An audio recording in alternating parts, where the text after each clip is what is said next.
जय माता की प्रिय श्रोतागणों।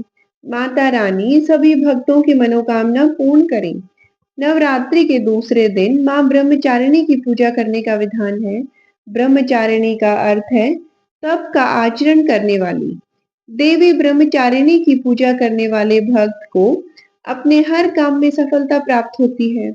वह हर ओर विजयी होता है। मां ने अपने स्वरूप में सफेद वस्त्र धारण किए हुए हैं। मां की दो भुजाओं में, दाहिनी भुजा में जपमाला और बाहिनी भुजा में कमंडल है। इनकी पूजा करने से भक्त के अंदर जप और तप की शक्ति बढ़ती है। मां ब्रह्मचारिणी अपने भक्तों को संदेश देती है कि परिश्रम से ही सफलता प्राप्त की जा सकती है। भगवान शिव को पति रूप में प्राप्त करने के लिए मां ब्रह्मचारिणी ने अत्यंत कठिन तपस्या की थी। शिव पुराण में वर्णन किया गया है कि श्री ब्रह्मा जी के आदेशानुसार भगवान शंकर जी को पति रूप में प्राप्त करने के लिए देवी पार्वती ने कठिन तपस्या की। ब्रह्मा जी के आदेश के बाद महर्षि नारद जी ने देवी पार्वती को पंचाक्षर मंत्र यानी शिवाय नमः की दीक्षा दी। दीक्षा लेकर देवी पार्वती अपनी सखियों के साथ तपोवन में जाकर कठिन तपस्या में लीन रहने लगी। उनकी कठिन तपस्या का वर्णन शिव पुराण में मिलता है। माता पिता की आज्ञा लेकर देवी पार्वती ने सबसे पहले राजसी वस्त्रों का, अलंकारों का त्याग किया। उनकी जगह पर उन्होंने मूंछ की मेखला धारण कर ली। वैकल वस्त्र धारण कर लिए। गले से हार को उतारकर मृग चर्म धारण कर लिया और फिर गंगा अवतरण नामक पावन क्षेत्र में सुंदर वेदी बनाकर वे तपस्या में बैठ गई। अपने मन और सभी इंद्रियों का निग्रह कर, सभी इंद्रियों को अपने वश में कर देवी पार्वती ग्रीष्म काल में अपने चारों ओर अग्नि जलाकर बीच में बैठ गई और ऊपर से सूर्य की प्रचंड ताप को सहन करती हुई वे अपने तन को तपाती रही। वर्षा ऋतु में वे खुले आकाश के नीचे शिलाखंड पर बैठकर दिन रात जल की धारा में अपने शरीर को सींचती रही। भयंकर शीत ऋतु में जल के बीचों बीच रात दिन खड़े होकर उसमें कठिन तपस्या करने लगी। इस प्रकार निराहार रहकर देवी पार्वती ने पंचाक्षर मंत्र का जप करते हुए सकल मनोरथ पूर्ण करने वाले भगवान सदाशिव के ध्यान में अपने मन को रमा लिया। अपनी पुत्री को विवाह लायक देखकर माता मैना और पिता हिमालय को अपनी पुत्री के विवाह की चिंता हुई। इतने में महर्षि नारद राजमहल में पहुंच गए। अपने महल में महर्षि को विराजमान देखकर राजा और रानी ने अपनी पुत्री के भविष्य के बारे में उनसे पूछा। त्रिकालज्ञ सर्वज्ञ तुम्हा गति सर्वत्र, तुम ही कहो सुता के दोष गुण, मुनिवर हृदय विचारी। नारद जी ने देवी पार्वती का हाथ देखकर भविष्यवाणी की। राजा हिमालय ने प्रश्न में बेटी के अवगुण पहले पूछे थे, किंतु देवऋषि नारद जी ने पहले पार्वती जी के गुणों का बखान किया। नारद जी चतुर और मनोवैज्ञानिक वक्ता हैं। वे सबके मन की बातें पढ़ लेते हैं। इसलिए देवी पार्वती के माता पिता से वे उनके दिव्य गुणों की चर्चा करते हैं। सद्गुणों की एक लंबी सूची नारद जी ने उनके सामने प्रस्तुत की। लेकिन जब देवी पार्वती के पिता ने पूछा कि हे देवऋषि, मेरी पुत्री में अगर कोई दोष हो तो वह भी बतला दीजिए। तब देवऋषि नारद बोले, सुनहु जे अब अवगुण दुचारी, यानी कि आपकी पुत्री में दो चार अवगुण भी हैं, उन्हें भी आप सुन लीजिए। जोगी अटल अकाल मन नगन अमंगल वेश, अस स्वामी एह कहाँ मिलही, परिहस्त असरेख। नारद जी कहने लगे कि पार्वती पुत्री तो सर्वगुण संपन्न है, किंतु इनका पति जटाजूटधारी दिगंबर और अमंगल वेश वाला होगा। नारद जी के मुंह से यह बात सुनकर देवी पार्वती के माता पिता तो बहुत उदास हो गए, किंतु देवी पार्वती को मन ही मन बड़ी प्रसन्नता हुई। जो विबहु शंकर सन होई, दोष गुण सम कहे सब कोई। नारद जी ने पार्वती जी के माता पिता को बहुत समझाया, कि जिन दोषों का वर्णन मैंने किया है वे सभी शंकर जी में हैं और अगर पार्वती जी का विवाह भगवान शंकर से कर दिया गया तो यह दोष भी गुण में बदल जाएंगे। समरथ कहूँ नहीं दोष गुसाई, रवि पावक सुरसरी की नाई। अंत में नारद जी ने माता पिता से यह तक कह दिया कि शिव जी को छोड़कर संसार में उनकी पुत्री के लिए कोई दूसरा वर है ही नहीं। किंतु आशुतोष होने पर भी शंकर जी तो आराध्य हैं, यानी कि शिव जी कठोर उपासना से प्रसन्न होते हैं। उनको प्राप्त करने का एक ही उपाय है कि पार्वती जी वन में जाकर कठिन तपस्या में लीन हो जाए। तब देवऋषि नारद की प्रेरणा से अपने माता पिता की आज्ञा लेकर देवी पार्वती हिमालय के गहन वन में तपस्या करने के लिए चली गई। पार्वती जी के तप में हठ से अधिक भगवान शिव को प्राप्त करने का अनुराग है, इसलिए शिव जी के चरणों का ध्यान करते हुए उन्होंने सभी प्रकार के सुखों का त्याग कर दिया। भगवान शंकर के चरण कमलों में नित्य नूतन अनुराग होने के कारण अब तो उन्हें अपने शरीर की भी सुधि नहीं रही। उन्होंने तन और मन से पूरी तरह से अपने आप को तपस्या में लीन कर लिया। 1000 वर्ष तक मूल और फल का, 100 वर्ष तक उन्होंने केवल शाक का आहार किया।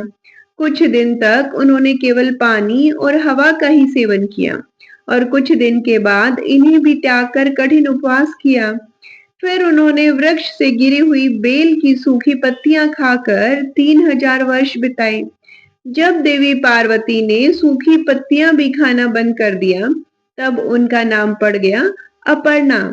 तभी देवी पार्वती के इस कठिन तपस्या को देखकर आकाशवाणी हुई कि हे देवी, तुम्हारे मनोरथ पूर्ण हो गए। अब तुम हठ और तपस्या छोड़कर अपने घर चली जाओ। भगवान शंकर तुमसे मिलने जल्दी ही आएंगे। इसके बाद एक दिन भगवान शिव ने देवी की तपस्या से प्रसन्न होकर उन्हें दर्शन दिए और उन्हें अपनी पत्नी के रूप में स्वीकार करने का वचन भी दिया। कठिन तपस्या में लीन होने के कारण और सभी प्रकार के सांसारिक सुखों का त्याग करने के कारण ही माँ के इस रूप की पूजा की जाती है। प्रिय श्रोतागणों, आइए अभी सुनते हैं माँ वैष्णो देवी की कथा। वैष्णो देवी के मंदिर से जुड़ी वैसे तो बहुत सारी कथाएं हैं, जिनमें से एक कथा है भगवान राम का वनवास के दौरान माता वैष्णो देवी से मिलन। जब भगवान श्री राम ने देवी माता को चित्रकूट पर्वत स्थित पवित्र गुफा की ओर निर्देशित किया था। अन्य कथाएं भी हैं, जैसे पांडवों की कथा, जिनके बारे में कहा जाता है कि उन्होंने इसी पवित्र धाम का दौरा किया था। मान्यता है कि उन्होंने यहाँ पर एक मंदिर भी बनवाया था और मान्यता यह भी है कि राजा हिरण्यकश्यप के पुत्र भक्त प्रहलाद ने भी इस पवित्र मंदिर की तीर्थ यात्रा की थी। हालांकि सबसे लोकप्रिय और प्रसिद्ध कथा माता वैष्णो देवी से जुड़ी हुई है। श्रीधर ब्राह्मण की है, जो कि वर्तमान में कटरा शहर से सटे त्रिकूट पर्वत की तलहटी में स्थित हंसाली गांव में रहते थे। श्रीधर शक्ति के कट्टर भगत थे और अत्यंत गरीब होने के बावजूद एक दिन कन्या रूप में उनके स्वप्न में प्रकट हुई देवी वैष्णवी की प्रेरणा और आश्वासन से श्रीधर ने एक भव्य भंडारे का आयोजन किया। भंडारे के लिए एक शुभ तिथि चुनी गई और श्रीधर ने आसपास के गांव में रहने वाले सभी लोगों को उस भंडारे में आमंत्रित किया। इसके बाद श्रीधर घर घर जाकर अपने पड़ोसियों और परिचितों से कच्चा खाना यानी कि कच्चा अनाज मांगने लगे, जिसे भंडारे के दिन पकाकर मेहमानों को परोसा जा सके। हालांकि कुछ लोगों ने तो उनकी बात मान ली और उन्हें कच्चा अन्न दे दिया, लेकिन कई अन्य लोगों ने उनकी यह मांग ठुकरा दी। उन्होंने तो उन्हें बिना किसी संसाधन के ही भंडारा आयोजित करने की हिम्मत दिखाने के लिए ताना भी मारा, उन्हें चुनौती भी दी। अब जैसे जैसे भंडारे का दिन नजदीक आता गया, श्रीधर की चिंता बढ़ती गई। कारण यही था कि वह निर्धन थे। अब भंडारा आयोजित कर रहे हैं तो आमंत्रित मेहमानों के लिए भोजन की व्यवस्था कैसे भी की जाए। भंडारे से एक दिन पहले वाली रात श्रीधर को नींद ही नहीं आई। पूरी रात वह उलझन में उलझे रहे कि सीमित सामग्री में अपने मेहमानों को वह कैसे भोजन कराएंगे और उनके लिए उपलब्ध जगह में कैसे और क्या प्रबंध करेंगे। जब सुबह हुई तो उन्हें अपनी समस्या का कोई संतोषजनक समाधान नहीं सूझा।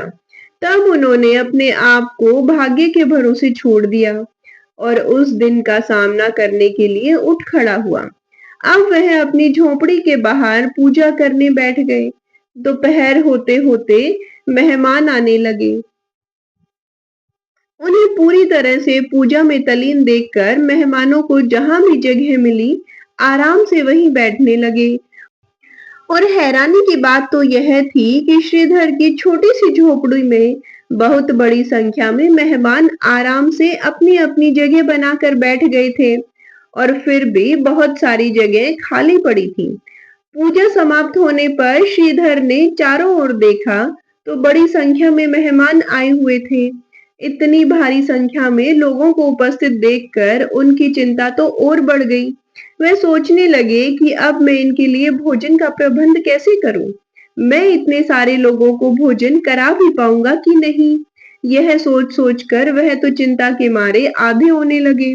और फिर वहां पर जो कुछ भी हुआ उस पर सहसा किसी को विश्वास ही नहीं हुआ।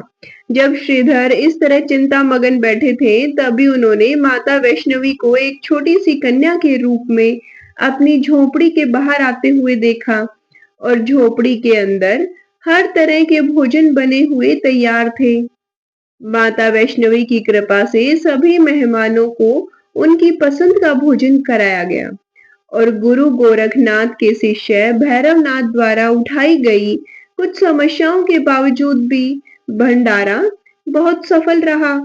पंडित श्रीधर के इस भंडारे में भैरवनाथ नामक एक तांत्रिक भी आया। उसने उस कन्या अर्थात माँ वैष्णो देवी से मांस मदिरा की मांग कर दी। कन्या के मना करने पर भी उसने कन्या से उसकी वास्तविक पहचान पूछी और उसकी शक्ति की परीक्षा लेने की भी कोशिश की। भैरवनाथ माँ वैष्णो देवी की शक्ति को पहचान गया। माँ वैष्णो देवी ने भैरवनाथ को समझने का प्रयास किया, लेकिन उसने तो उसका पीछा ही करना शुरू कर दिया। तब माँ वैष्णो ने भैरवनाथ से बचने के लिए त्रिकूट पर्वत की ओर प्रस्थान किया। उन्होंने गुफा में प्रवेश किया और ध्यान में लीन हो गई, लेकिन भैरवनाथ ने उनका पीछा नहीं छोड़ा। वह लगातार उनका पीछा करता रहा और आखिरकार वह गुफा के बाहर पहुंच ही गया। तब माँ वैष्णो देवी ने गुफा से बाहर आकर भैरवनाथ का वध कर दिया। मरते समय भैरवनाथ ने क्षमा याचना की और माँ ने उन्हें मोक्ष प्रदान कर दिया। कहा कि जो भी भक्त मेरे दर्शन करने के लिए आएगा वह तुम्हारे भी दर्शन करेगा, तभी उनकी पूजा लगेगी, तभी उसे तीर्थ यात्रा का पूर्ण फल प्राप्त हो सकेगा। भैरवनाथ का सिर भैरव घाटी में गिर गया, जहां आज भैरवनाथ का मंदिर स्थित है।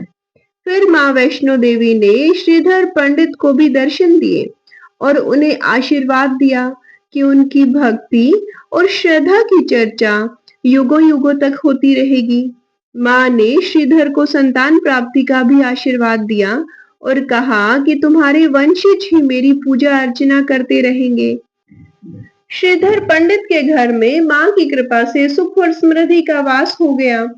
पंडित श्रीधर जी और माता वैष्णो देवी की यह कथा न केवल उनकी भक्ति और आस्था की कहानी है, बल्कि यह माता के चमत्कारिक शक्तियों और उनके भक्तों के प्रति अत्यंत प्रेम का भी प्रतीक है और जो हमें सिखाती है कि सच्ची भक्ति और विश्वास से सभी कठिनाइयां दूर हो सकती हैं। देवी माँ की कृपा से असंभव भी संभव हो जाता है। तो प्रेम से बोलिए जय माता की।